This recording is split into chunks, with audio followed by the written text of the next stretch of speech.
everybody, Mr. the Fanboy here, Douglas Blair Roberts here. As you can see, I am not on camera. This is the webcam portion of my review of Night 1 and Night 2 of Wrestling Dontaku. Awesome shows. Before I get started, this video, as you can see, I'm not on camera. This video format was the first. This video is the first of a series of new video formats I'm going to be doing from now on. As you can see, I'm not on camera. I'm recording this video from under my bed. I started this in my Impact Wrestling Redemption review, which I haven't uploaded yet. My first one. I'm about to do a second one right now. In my first review,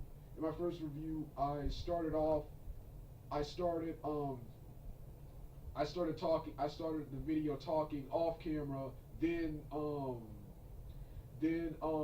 talking about the show, then I put myself on, then I turned on the music and made my grand entrance. That's how I'm going to be doing every video from now on. So if you're wondering, with this new format, that's what this is. Now let's get on with this pay-per-view. Boy, was this an awesome show. Both Night 1 and Night 2 were awesome, with Night 2 being way better than Night 1. I only watched the last 4 matches of Night 1, and I only watched 7 of the 9 matches from Night 2, and boy, did every fight deliver. Some of the matches, particularly the Junior Heavyweight Championship match and the main event, they sort of dragged on to the point that in the narration portion of this video, I have a hard time recalling and remembering every awesome move in the match. It's kind of hard to recall every move in these matches because I'm so into the story and the story these guys are telling, that I have a habit of missing stuff. Sometimes I find myself replaying the show over and over again, but man, was this an awesome show. The story is what happened in Night 2. Several awesome things happened in Night 2, which set up the next best pay-per-view, Dominion 2018. In the narration portion, you'll hear me give my long, in-depth review of this event, man. But what an awesome night of pay-per-views. New Japan, once again, you have outdone yourselves and showed why you are probably the best professional wrestling today. And with that being said, let's get started right now.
Hey everybody, Mr. The Fanboy here, Douglas Blair Roberts here. It's time for another review, and this time it's time for my late, out-of-date review of of both night 1 and night 2 of New Japan's Wrestling Dontaku. Not gonna talk about every match, but boy, what an awesome what an awesome show both of these nights were, especially night 2. I initially meant to do this video earlier, but I accidentally fell asleep. I accidentally fell asleep at like I said, as much as I love watching these New Japan wrestling shows, they're a chore. They're kind of a chore to sit through due to so much awesome wrestling, and it's kind of hard to recall every move. That's why I haven't been doing it yet, but that's why I've decided to do a new series where instead of reviewing the entire show, we'll do that, but we'll also review the individual matches from the show. But once again, what a phenomenal show this was, both night 1 and 2, with of course night 2 being even better, because night 2 is where everything, because I got so much to talk about from New Japan Wrestling Dontaku night 2. But let's start off with night 1, which was an awesome show. However, I only watched the last I only watched the last 4 matches, and the first match I watched was the 6-man open weight tag team championship match between Marty Scurll, Nick and Matt Jackson, the Young Bucks, taking on Tangaloa, Tamatoga, and Bad Luck Fell, the Gorillas of Destiny. Awesome tag team match. Awesome tag team match to really get me into the show. I can't remember every move from the match, but boy, was this an awesome fight, seeing former Bullet Club members go at it. The match ended in spectacular fashion when Nick and Matt Jackson hit the more bang for your buck on Tangaloa for the 1, 2, 3. For the 1, 2, 3. Then of course the next match of the night was a 6-man a 5-man a 10-man tag team match between the team of Los Ingobernables de Japan taking on I think they're called Suzuki Gun, the team of Hiromu Takashi, Bushi Sanada, King of Darkness Evil, and the leader Tetsuya Naito. Los Ingobernables de Japan taking on El Desperado, Yoshinobu Kanemaru, Taichi, Zack Sabre Jr., Minoru Suzuki. I think they're called Suzuki Gun. Awesome awesome tag team match. Can't remember all of the action. There was so much awesome action in the match, but I do remember the epic finale, which had Evil hitting his finisher, the STO. I keep forgetting what he calls it. The Evil keep forgetting what he calls it. Kanemaru for the 1, 2, 3. For the 1, 2, 3. Like I said, it's hard to remember everything that happened. Then of course this is the match I tuned into the stream to see, and this was the tag team match between Hiroshi Tanahashi teaming up with Kushida, taking on Will Ospreay and Kazuchika Okada in an awesome tag team match. Much to my surprise and probably disappointment, Okada and Tanahashi didn't wrestle much in this match. Mostly Will Ospreay and Kushida wrestled this match, and this was one of Kushida's better performances. I do not like Kushida. He last year had a match at one of the Fantastic Mania shows. He had a match with Volador Jr., and their styles did not max up well, and he stunk up the joint. I had to turn off the match. Completely turned me off to the entire event. All of the awesome fights I've seen Kushida in are tag team matches and various elimination four-way style matches. But this right here was one of his better performances, and Will Ospreay was probably MVP of the match. And match ended in spectacular fashion, where with Okada hitting the Rainmaker, the Tombstone Power Driver, onto Kushida for the 1, 2, 3. Then of course, the next match of the night was a grudge match between Kota Ibushi taking on Cody Cody Rhodes, and boy, was this an awesome match. Both men, they started off in the beginning with with a with traditional chain wrestling. Then they moved to the high spots with Kota Ibushi hitting a moonsault onto Cody. He also, in one of the more memorable spots, put Cody on the table and did a double foot stomp onto Cody off the table. Also, which got hitting a Liger bomb. The match ended in spectacular fashion when, just as I thought Kota Ibushi was going to win this grudge match, Cody Rhodes unveils a brand new finisher, a vertebreaker, an inverted vertebreaker type maneuver, which he calls the Den's Fire onto Kota Ibushi for the 1, 2, 3. This match right here was also next to the first match and the last match I'm about to talk about. This was one of the more story filled matches. It's been Kota Ibushi and Cody, and Kota Ibushi and Kenny Omega, the Golden Lovers, have been battling Cody in the Bullet Club ever since Cody Rhodes turned on Kenny Omega, and this feud just keeps getting better and better. This is where I want to see.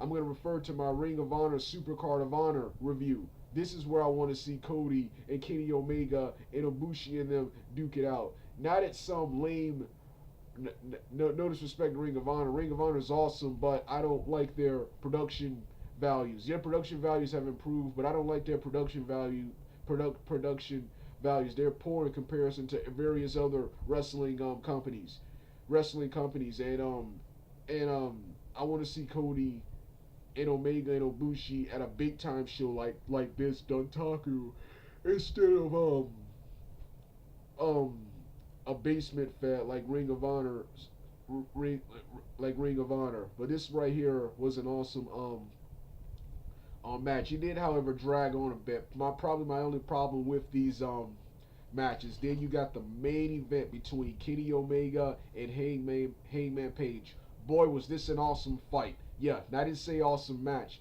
This right here was a fight. Before the match, Cody came in with his black T-shirt on and um attacked him, and Page tried to attack Mega before the bell, and Mega, in typical Shawn Michaels, babyface Shawn Michaels fashion, he took out Cody with a standing Hurricanrana,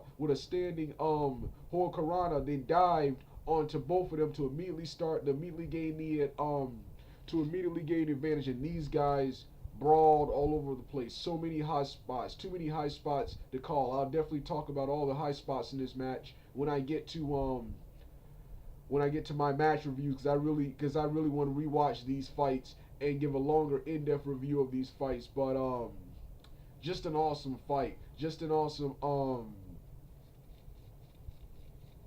just an just an awesome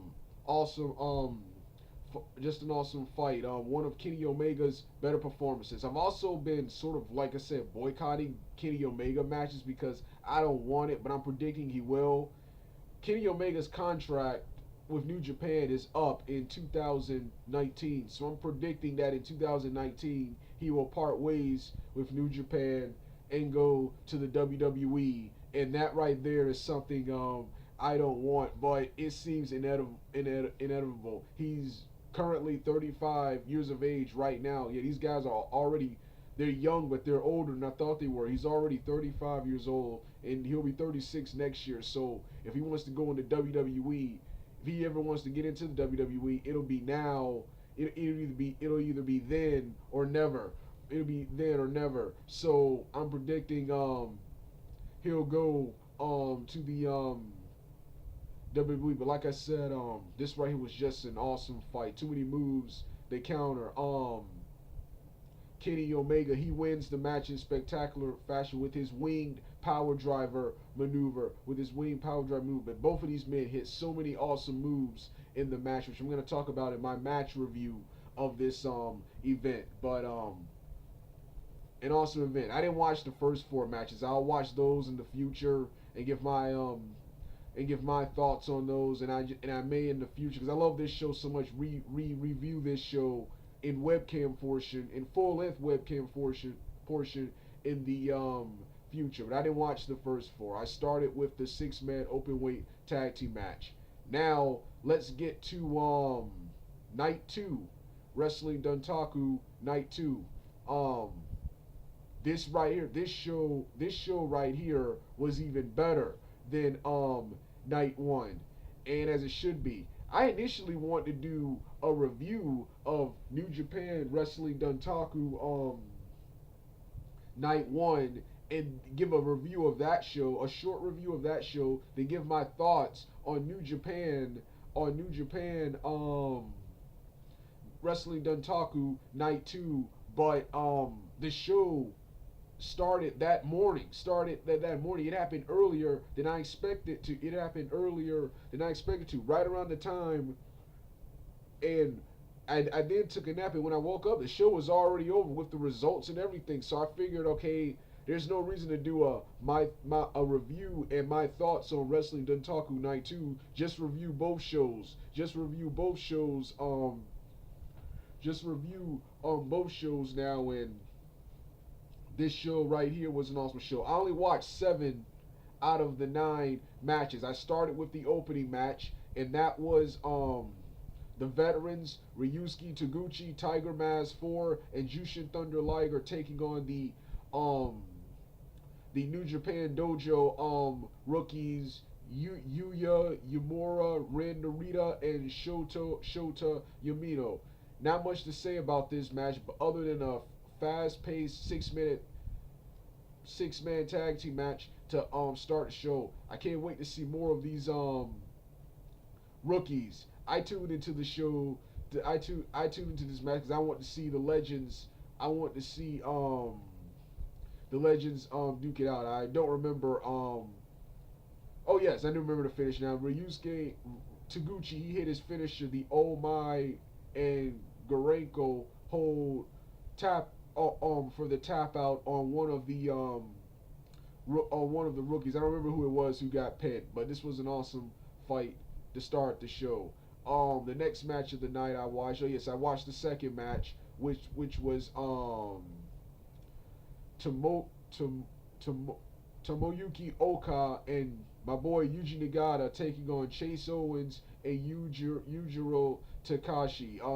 Yujiro Takashi and Chase Owens team won when Yujiro hit his finisher, the package driver onto Yuki Oka for the 1, 2, 3. I wanted Yuji Nagata to get the victory, but I predicted Owens and Yujiro would get the win because they're the young guys and they're Bullet Club. So of course they were going to get the win. Another good tag team fight right here. This right here was a fight. I didn't say match. This right here was a fight. I skipped the third match and went on. I skipped the third and fourth match and went on to the 5th match, which was Michael Elgin, David Finlay, and Juice Robinson, who worked as the baby faces in the match, taking on Yoshihashi, Jay White, Rudy Switchblade, Jay White, Switchblade, and Hiroki Goto. And this right here was an awesome fight, man. I don't know where it happened, but Jay White in this match, the last time I saw him, he was a babyface. Here, he worked as a heel in this match, trying to take out Juice Robinson earlier in the match. And throughout the fight, he was trying to take out Juice Robinson because Juice Robinson will be challenging him for the Intercontinental title soon, which I'm looking forward to, since Jay White is sort of being a heel now. I'm looking forward to Juice Robinson eventually taking that title from him, taking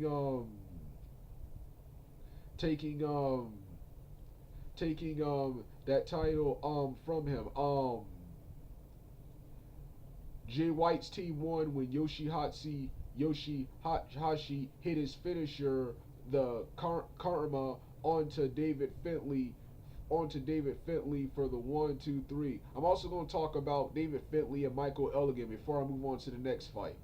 Um, David Finlay. When I first heard about David Finlay, I was expecting the real Fit Finlay or Finlay from WWE, but this is his son, and he's really good, and he's really good. But I was initially turned off to him because I wanted to see Fit Finlay. I thought he was wrestling here last year when I saw Finlay for the first time. I thought when they said they had David Finlay, I thought they had the actual David Finlay Sr., Fit Finlay from WCW and WWE, but no, it was his son. And this guy's really good now. But I was initially turned off to him because I didn't want to see him. I wanted to see his father.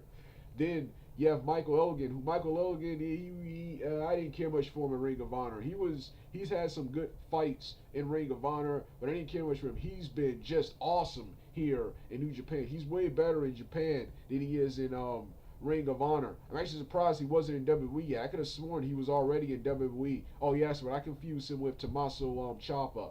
But yeah, that's right. He was an awesome fight. I loved Jay White's heel work, and now that he's a heel, looking forward to Juice Robinson taking the title from him. Hiroki Goto performed well in this match too. So yeah, next match was another 5-man tag team match between Hiromu Takahashi, Bushi, Sanada, King of Darkness, Evil, Tetsuya Naito, and the Los Ingobernables taking on El Desperado, Yoshinobu Kanemaru, Davey Boy Smith Jr., Lance Archer, and Minoru Suzuki Gun. Rematch from last night. Only this time Lance Archer and Davey Boy Smith, who are a phenomenal tag team. Happy to see those two guys being pushed in this company. They were being pushed as heels in this fight fight. Now this right here was another awesome fight, but the story in this fight is what happened after this fight. This fight was over. But I'm gonna get to that in a minute. But this right here was a good fight. Sanada, whom I didn't even recognize. Sanada. Yeah, I wonder what happened to Seiya Sanada from Wrestle One and Impact Wrestling a couple of years ago. He joined this. He grew a mohawk and joined this stable. Sanada, Bushi, Takahashi, and Evil and from the Los Ingobernables teams were the MVPs of this match, and Kanemaru, who took the pinfall in both nights, and Suzuki Gun and Desperado were the best from their team. Davey Boy Smith and Lance Archer got to do some awesome stuff in this match. The fight ended when Tetsuya Naito hit the Destino, his somersault DDT, onto somersault reverse DDT onto Kanemaru for the 1, 2, 3. This fight was awesome, but the story was what happened at the end of the fight. After the fight was over, a masked man came out of nowhere and attacked Tetsuya Naito, and I had no idea who this was because I didn't watch any spoilers. And after the brutal attack was over, it was revealed to be none other than Chris Jericho, who finished off Tetsuya Naito with a cold breaker for the 1, 2, 3. I thought Chris Jericho was gone from New Japan. Tell you the truth, people, I never got around to doing this, but I was going to do a rant on him leaving New Japan because I thought WWE had something to do with this, and I remember Jericho somewhere saying he wants to help Roman Reigns get over, and New Japan Jericho is much better than WWE Jericho. In my opinion, Jericho has nothing left to do in WWE, and I really want him to finish his career with New Japan. I do not want to see Jericho jobbing to no talents like Roman Reigns. I want to see him feuding with the Naitos, the Okadas, the Omegas, the Tanahashis. I want to see him wrestle these people, man. So that's still on. Tetsuya Naito and Jericho. That's still happening. Boy, was this an awesome beatdown. They got me into this storyline too. Despite being a huge Jericho fan, I want to see Tetsuya Naito come back and kick Jericho's butt for what he did right here, man. Right here, but awesome show so far. Then of course you got the next match of the night, and that was um Nick Jackson, Matt Jackson, Marty Scurll, Hangman Page, and Cody, the Bullet Club, um taking on Tonga Loa, Tama Tonga, Bad Luck Fale, the Guerrillas of Destiny, teaming with Kota Ibushi and Kenny Omega, the Golden Glovers, in another awesome 5-man tag team match. So much action, too much action to call. The match took forever to get started because in the beginning, and I'll give them credit for this, Scroll and the Bullet Club, Scroll, Cody, and Page did some awesome heel work by taking forever to start the match. First, Scroll was going to start the match. Throughout the fight, one storyline was that Scroll was going to try to body slam Bad Luck Fale. Bad Luck try to body slam Bad Luck Fale. He tried in the beginning. When that failed, he quickly already tried to go for a tag. That was some awesome heel heat right there because I was mad. I'm like, would you guys please start fighting?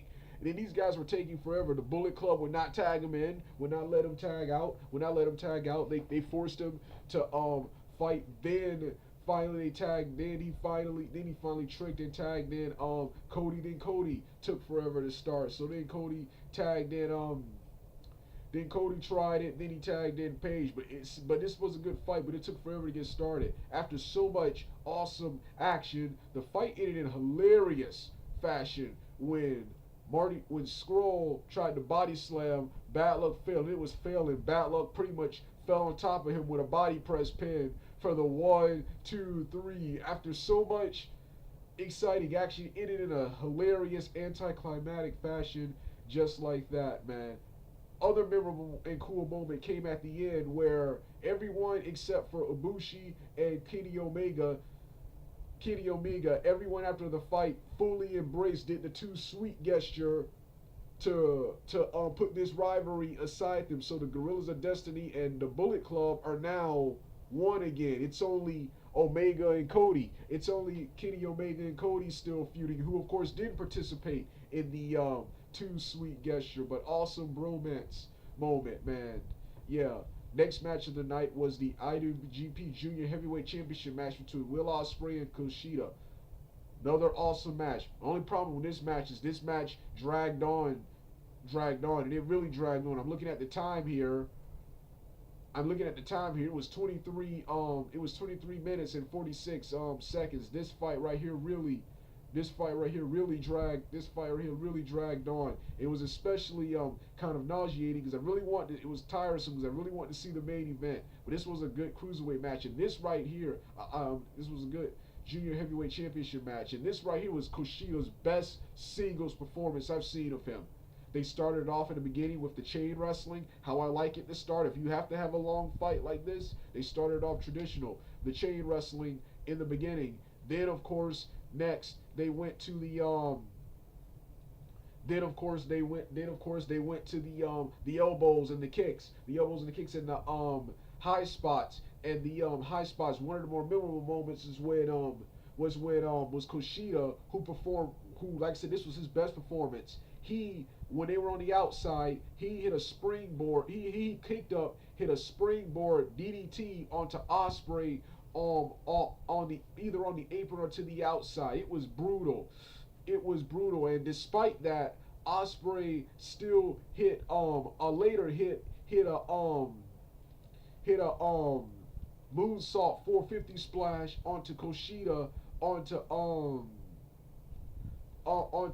Kushida, I think, yeah, for the 1,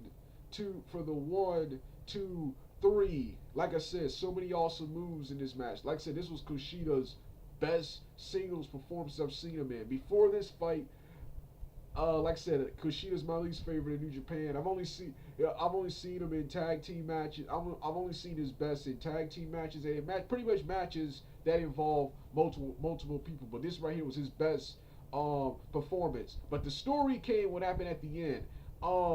At first I just thought this was a rumor because I didn't see it anywhere. I didn't see it anywhere. I only saw people online talking about this. I gotta tune in to New Japan's spoiler and news website more often because I was hearing rumors and news of the Bullet Club. I mean, Bone Soldier, the poorly received gimmick from 2017. I was hearing rumors returning, of him returning. But I just thought they were rumors. After I didn't see that guy after the poor reviews he got. Even Kenny Omega was forced to announce him as an intergalactic failure on television. I didn't think he would ever return. But a bold soldier did return after the fight. Um, um, after the fight, Tama Toga came out, and Tama Toga, who's a heavyweight, came out to congratulate to congratulate to congratulate Will Ospreay and taunt him a little. I'm like, okay, wait a minute. Tama Tonga's a heavyweight. He can't wrestle Will Ospreay. Will Ospreay's a junior heavyweight. And then he taunted him. Then while he was taunting him, the Bone Soldier guy, the new Bone Soldier, appeared behind him. Then when Tama Tonga called him out and he turned around, the Bone Soldier guy attacked him. The Bone Soldier guy attacked him and beat him down. And then when it was all said and done, the Bone Soldier guy unmasked, and it was. And see, I didn't read any spoilers before this happened. It was Impact Wrestling and Pro Wrestling Noah's Taiji Ishimori. He will be Will Ospreay's next opponent. I already can't wait for that. That will happen at Dominion, which is which is one of the next big New Japan events. Like I said, awesome moment. I wonder what this, since Taiji Ishimori is in New Japan right now, what does this mean for Impact Wrestling? Will he still work for Impact Wrestling? The Impact Wrestling, they still have Taiji Ishimori as part of their roster page on their website. For some odd reason, he's not a part of their Wikipedia roster page, but he's still a part of their roster page. And of course, I'll talk more about Ishimori's contract status, his contract status, and him leaving Noah and wanting to go to WWE in another video. But let's talk more about New Japan. So does this mean that New Japan and Impact Wrestling will work together? Because I figured that New Japan would not work with Impact Wrestling not only after what they did to Okada, which Impact Wrestling most recently apologized for, but also because New Japan has a partnership with CMLL. Impact Wrestling has a partnership with AAA and Lucha Underground. So I figured they wouldn't work together. CMLL is not going to work with AAA, but CMLL and AAA did work together several times in 2016 for the new Lucha Libre Liga Light promotion, Liga Elite promotion they had that was around in that time. You saw wrestlers from CMLL, AAA, and even Impact Wrestling's Bobby Lashley wrestling on that card. So yeah, so I wonder, does Impact Wrestling and New Japan have a relationship now, especially with Don Callis, who him and Stryker were awesome on commentary. But yeah, like I said, awesome fight, but the story is what happened at the end of the fight. Then of course you got the main event. I meant to do videos hyping this epic rematch between champion Kazuchika Okada taking on challenger Hiroshi Tanahashi. The rematch of the century, man. And it was hard to choose. See, I wanted Hiroshi Tanahashi, who, by the way, is much older than I thought he was. I thought this guy was in his mid to late 30s, 36, 37 years old. No, this guy is like 40, 41, 42 years of age, man. 42 years of age. He was born in the mid 70s, which would make him a 40 something. Now, I thought he was much younger than that from how he was wrestling, but he's much older than I thought he was. I wanted Tanahashi to get one last run as champion, but I also did not want my boy Okada to lose here. So, man, talk about the rematch of the century, man. And boy, was this an awesome fight. And much to my surprise, Tanahashi outshined Okada in this match. Okada's match. He controlled most of the match, and most of the memorable moments came from him. He reversed the Rainmaker clothesline multiple times into the switchblade maneuver. I think that's what it's called, the switchblade netbreaker maneuver. He does so much awesome wrestling and so much awesome moves. What a wrestling clinic with Tanahashi outshining Okada. I'm actually, like I said, I'm mixed. Happy Okada retained, but I'm mad that Tanahashi had to lose because I wanted him to win and get one last shot. We'll get one last run before he was too old. He's already old. Before he was too old to do so. But this was an awesome fight, and Okada once again submitted himself as the greatest. He won after Tanahashi reversed his Rainmaker move so many times. He finally hit the Rainmaker, a desperation Rainmaker, onto Tanahashi for the 1, 2, 3. Match dragged on, but it was worth every minute of it. 34. I was entertained for the full 34 minutes and 36 seconds, man. Awesome fight. The story came at the end after Tanahashi was carried off by the officials, hurt by the officials. Kazuchika Okada asked who was left, and name dropped a bunch of challengers. He name dropped a bunch of challengers. Cody, Osprey, and many more. Then Omega came from the entranceway and once again said he will be his next challenger. So it will be Okada and Omega 2 out of 3 falls match at Dominion. I can't wait. What an awesome pay-per-view this was. Congratulations, New Japan. You once again outdid yourselves. Well, I'm done. Like I said, what an awesome event. I'm about to rewatch this event over again. Alright, I'm done. I'm about to finish recording this event right now. See you guys later.